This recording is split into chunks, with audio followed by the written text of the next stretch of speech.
космонавтиканын 62-ші жылдығын тойлап жатырмыз.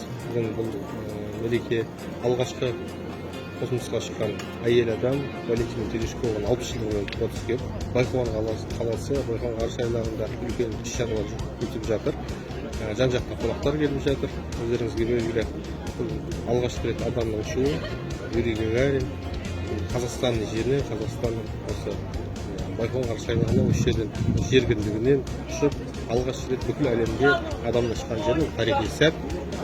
Біздің мемлекетіміз тарихында үлкен сәттердің бірі деп айтуға болады. Ары қарай біздің Қазақстанның дамуын, ары қарай осы ғарыш айлағындағы жүргізіліп жатқан жұмыстардың біраз жылжуы бар. Біздің Қазақстан азаматтары өздеріңізге белгілі Тоқтау ауданына кіріп қалған мысалы бар. Айдын айында космосқа ұшып барып келді.